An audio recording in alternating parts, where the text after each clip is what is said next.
Okay, now I'm ready to put the sprue on my sprue former here. But I want to point out what I've done with the venting and the spruing of this gold crown. This gold crown is unusually bulky. There's a mass of wax in a few different areas. Typically you would just apply your sprue with a round reservoir to one of the cuss tips, usually the tallest cuss tip, or the bulkiest part of the crown. And that would be all you'd need to do, really. A lot of times I will use my reservoir sprue and I'll have one vent somewhere.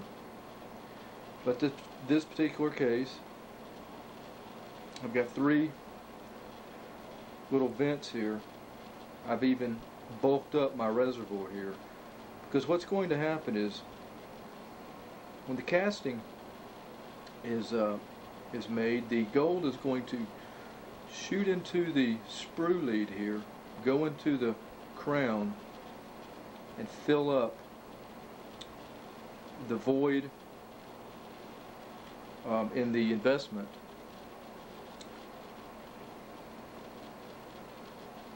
I guess I should say it's going to fill up this waxed area, the gold will. And then the gold is going to swirl around inside while it's still molten, and then it's going to start to cool.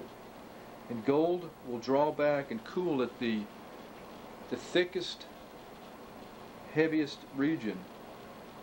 And so that's why you have a bulked up reservoir here, so that the gold will draw back and cool in this area, and wherever the cooling is at, that's where you're going to have porosity at. So I don't want it to cool in any of the bulky areas of my gold crown and form porosity. So I've put this venting here, the little sprues here, and hopefully I'll be good and safe from having any of that porosity built up.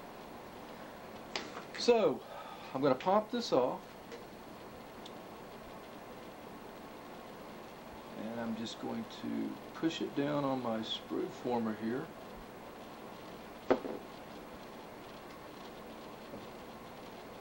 Built up a cone of utility wax, and I'll just loop my prefabricated sprue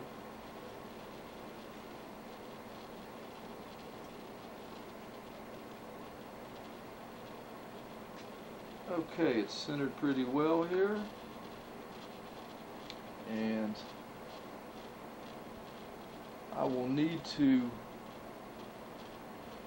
add some debubbleizer on to my wax pattern here, and I'm going to wet the liner of this ring and get ready to mix up my investment and pour it into the ring and inside the wax pattern here.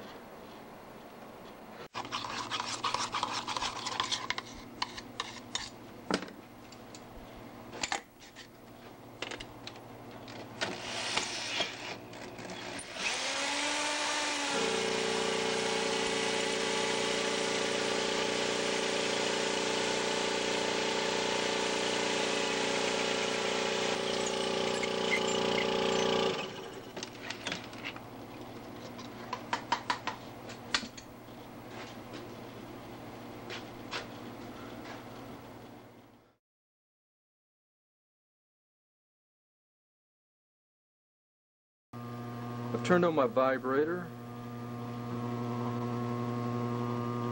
and I want to fill up the gold crown slowly, trying not to get any bubbles in the pattern. It's also a good idea to use a brush if you like, and you just pour it up to the top of the ring there.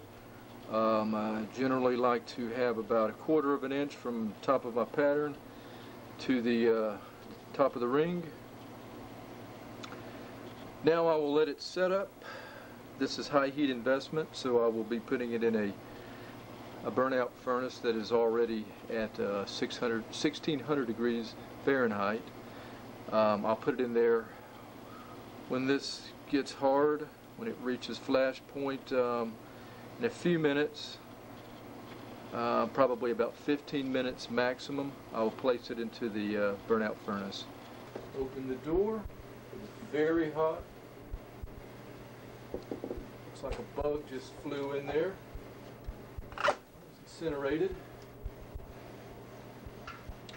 I'll leave it in there now for 15 to 20 minutes, and then I will proceed to the casting procedure.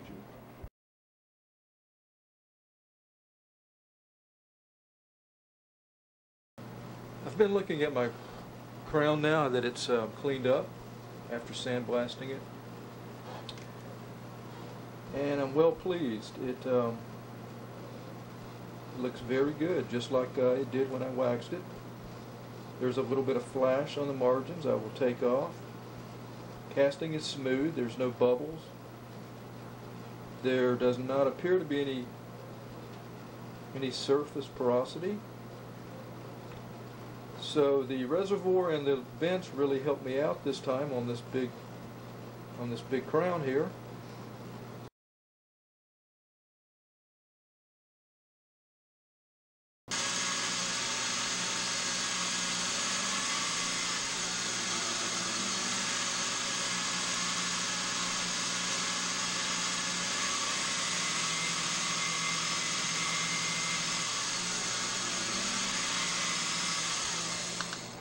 Okay, and then for a high shine, I will use polishing rouge. I use another separate brush.